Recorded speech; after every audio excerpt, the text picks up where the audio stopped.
From 2010 to 2020, influencers generally looked different to the way that they do now. Instagrams were perfectly curated with cute brunches and the perfect friend group. However, it seems that times have changed and we are now more interested in chaotic and even messy creators. The term influencer is pretty new. It's not really been around for that long in the way that we use it now for its particular meaning. And in 2016, the Oxford University Press came out with a social media dictionary, and in it included the word influencer. If we look at some of the OG influencers like Zoella, Alfie Days, Joe Sugg, then a bit of a commonality between them was that they didn't really actually even call themselves influencers. They called themselves YouTubers. And I think that's also a bit of a sign of the times, is that even since then, which is around 2010, 2011, 12, 13, 14, YouTube was really the main kind of area that we knew of where people were being content creators in the way that we know it. And so being an influencer is now used as a catch-all term because many people are using many different forms of social media to create that income and to put their content out. They're not just using one platform like the OG influencers did, like YouTube. Staying on the topic of Zoella, she is a perfect example of this traditional influencer, and I'm not saying that she herself is perfect because no one is, but she really brought forward this kind of idealistic idea of being an influencer, of being a YouTuber, and it was the first time that I think a lot of us was able to actually see this new phenomenon of basically a social media career, because this is something that was relatively new. I mean, social media is pretty new in terms of it's really only been growing at the exponential rate it has been within the last 10 to 15 years. And so people making a career out of it, like Zoella and her kind of friend group in Britain at the time, was something that we hadn't really seen before, and it was something that was really, idealistic because of the things that came from it. For example, the international travel, the brand deals, the lovely apartment in Brighton that she had. And something that you can see here with her and a lot of these other YouTubers at the time was a clean, sellable image that drew in brands for these brand deals and sponsorships. They really created this perfect and aesthetically pleasing blogger lifestyle. So as this phenomenon of this social media career, which just seemed perfect, coupled with it being this dream life and aesthetically pleasing lifestyle type of content, which just completely drew us all in. However, for many people, these influencers and their branded content started to feel quite fake and inauthentic, because a lot of the time you would see some of these influencers starting to try and sell products which didn't align with their audience and seem like something that they didn't actually even use themselves. When you create this girl or boy next door type of image and this kind of intimate friendship in a way with your audience, you can see why they would start to tune out when you start pushing these sponsorships and these deals that you have and these products which are just way off your usual content. Suddenly the vibe changes from friend to salesman, and no one wants to feel like they're constantly being pitched to when they're simply just trying to watch someone who they enjoy and have a little bit of light entertainment. And then the scandals came in, and scandals and influences sometimes just seem to go hand in hand because of how much it happens, and back then there was quite a lot, particularly with influencers and the merch and the products that they were creating. For example, I remember there was a lot around Zoella and her advent calendar that she was bringing out because of the quality of the products. Hello everyone, I know I was just talking about merch, but I saw the story the other day about Ollie White, who is one of the OG influencers, and how he's saying that he's now moving to Dubai because he doesn't believe that the UK is safe anymore, and a lot of people have said that this is privileged because of the fact that Dubai is actually not safe for a lot of people because of the social norms there, and a lot of people are also saying that it's just so you can get a tax break. But let me know what your thoughts are on this down below. We also know that some influencers fake their lifestyles, whether that be Photoshop or a private plane photo shoot, or just simply not being transparent with the gifts and ads that they get. And a lot of these scandals, for example, Molly May's comments on the Diary of a CEO podcast, Caroline Calloway, James Charles, Shane Dawson, there are quite a lot that has happened, has kind of damaged the actual brand of the influencer and left a bit of a bad taste in people's mouths. Many people as well felt that influencers were making tone-deaf content, and I won't name this person, but one particular influencer I remember, she put on her Instagram that she was feeling cold in her house, and so she was going to go and check into the Savoy Hotel, which, if you don't know, the Savoy is one of the most expensive hotels there is in the UK, but in London.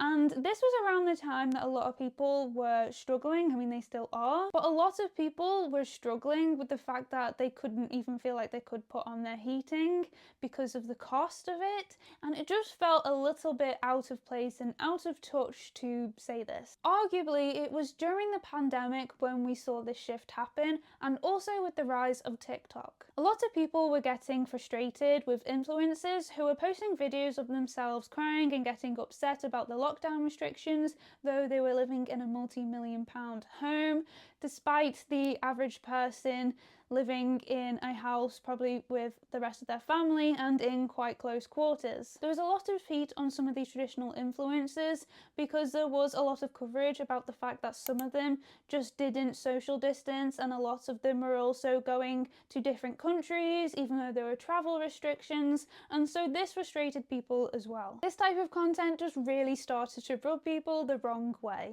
Also, using Zoella and maybe Emma Chamberlain as an example again, they're not very relatable. They used to be, they certainly used to be, and I think that's where they really grew. And they had that girl next door type of vibe, like you could literally, you feel like you could have been friends with them and you just really like their personality because it resonated with you, they connected with you. But now it just doesn't seem that way, and it's fair enough in a way because they have done really well. They've grown, they've got a lot of money, they've got millions upon millions of subscribers and fans, and so they don't really have that same energy anymore because they're not the same. But this does mean that there is this divide because these influencers are now closer to being a celebrity than being relatable to the average person. So like I said, it really does seem like the pandemic coupled with the rise of TikTok really did lead to not the downfall per se, but certainly the decrease in attention towards a traditional influencer. So due to TikTok's algorithm, this meant that more and more people were going to be able to have their content seen. So this inevitably led to a rise in a diversity of the content creator themselves, but also diversity in content. Here, everyday people are talking about everyday things, and they're doing it without the best cameras or microphones. They're doing it without the best lighting, and they're talking about everyday things that resonate with us, like relationship struggles, money issues, and mental health problems, and problems with their parents. With these content creators, there isn't this kind of pretense that it felt like there was a little bit with some of these traditional influencers. Instead, it felt very, very real. For example, we did see this with Emma Chamberlain, but now as she's grown, we don't really feel like that so much. Maybe you do, I don't know. But I do think that, you know, she's doing stuff with Vogue and she's kind of grown outside that space a little bit more now. Someone in the UK would perhaps be Chi with a C, though she has also grown and started doing more within the TV space. Someone maybe like Summer Fox, for example. Like, she makes videos on relationships and also removing her Botox. And it's just kind of like, whip the phone out and just start talking, like just sitting there in your pajamas, just sitting there in bed and just start talking. And I think that's something that people really like now. People are talking honestly and openly and with a bit of self-deprecation and humour, and they connect with their audience in that way. And there is a certain bit of messiness as well, which I hope I don't offend the people who I just mentioned before by saying that, but it is something that people are really enjoying. I feel like this kind of aligns with the video that I made last week about underconsumption core and about the fact that people are really enjoying just seeing a bit of reality, and they find it to be really refreshing. Though there is the argument that we're being a bit too open and honest sometimes. I think there's a trend going around about how we should know less about each other. And I did make a video on that, so you can go and check that out somewhere. But that is an element to this as well, though, that there is always that other side of, whilst a lot of people are enjoying this type of content because it's new and in some respects really quite refreshing, maybe we do know a bit too much about each other. There's also this current trend of de-influencing, which again works hand in hand with what we just looked at in last week's video of Underconsumption core, about people talking about what is actually normal. Because a lot of the content that we do see on social media just isn't normal for the average person, and I'm going to now show you a video by the creator Planair. For the next 40 seconds, I'm going to de-influence you and bring you back to reality. A weekly or monthly Sephora haul is not normal. Overdosing on Amazon plastic organizing bins is not normal. A vanity with 100 products is not normal. Eating out for every meal is not normal. Receiving 50 PR packages a week is not normal.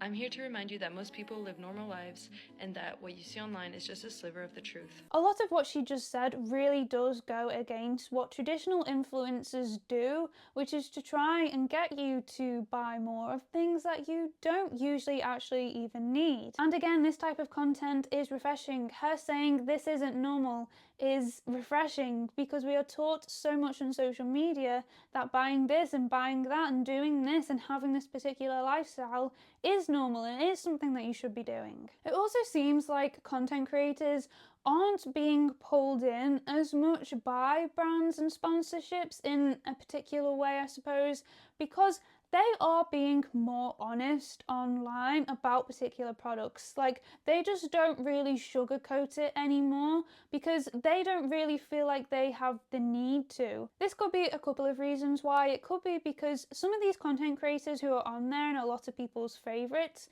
they aren't doing content creation or trying to be an influencer. They're not trying to create this kind of influencer empire for themselves. They just like doing a couple of videos and they have an actual full-time job themselves, and so they're just not trying to impress anyone in this way in terms of brands. But it might also be as well because there are no scarcity really anymore in terms of brand deals. You are able to get brand deals probably a lot easier than there used to be, and so therefore you don't feel like you need to sugarcoat things and really play up to a brand and say something's good when it's not, because you don't actually have to do that because there's another brand who you might like and that you're going to recommend instead because you actually do like them. Overall, it seems that we are no longer interested in the perfect influencer, and that personality driven content is beating the aesthetics. Thank you so much for watching this video. I hope that this has been interesting for you. Please don't hesitate to leave a comment or a question down below, and I will see you in the next one. Bye!